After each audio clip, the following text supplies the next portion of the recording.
নিজে আরো বড় লিডার হওয়ার জন্য করা হতো, যা ইচ্ছা যে কোনো কারণে করা হতো, কোনো সন্দেহ না, নিশ্চিতভাবে জানতো শিবির না, তারপর করা হতো, সন্দেহ কোনো ব্যাপার না। এবং এই ব্যাধি, এই 15 বছরের এই সমস্ত ব্যাধি থেকে আমরা এখনো মুক্ত হই নাই।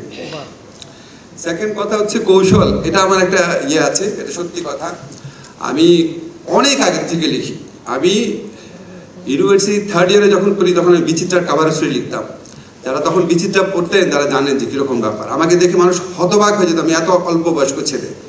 আমি তো অনেক বছর যাবত লিখি। আমি সবসময় ফান করে বলি, হাসিনা খালেদা যখন পলিটিক্সে আসছে তখন আমি বিচিত্রার কাভার স্টোরি লিখতাম।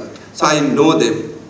আমি অনেক চালাকি করে লিখতে পারি। যেমন আপনাদের মনে আছে আমি একটা ফেসবুক স্ট্যাটাস দিয়েছিলাম যে সুষ্ঠু নির্বাচন হলে কাবুল বিমানবন্দরের মতো অবস্থা হবে বাংলাদেশে।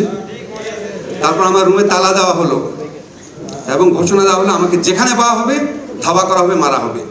তারপর মামলা দায়ের করতে গেল ডিজিটাল সিকিউরিটি অ্যাক্টে। এখন যে লয়ারের কাছে মামলা দায়ের করতে গেছে সে আবার আমার স্টুডেন্টের বন্ধু।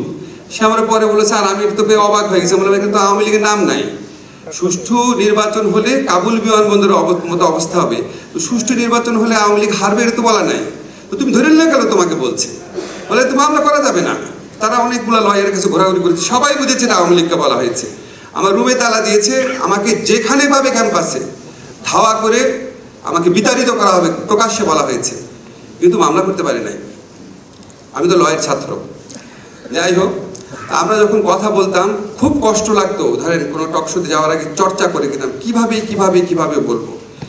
এই যে দুঃসহ যন্ত্রণা, এই দুঃসহ যন্ত্রণার থেকে আমরা জুলাই গণ অভ্যুত্থান কালে মুক্তি পেয়েছি। মনে হয় এই ছেলেগুলো আমাদেরকে মানে কি দিয়ে গেল, যারা জীবনটা দিয়ে গেল, যারা বেঁচে আছে তাদের থেকে তো আমরা অনেক পূজা করি, অনেক কিছু বলি, কিন্তু যারা মরে গেছে তাদের মৃত্যুর বিনিময়ে আমাদের কি একটা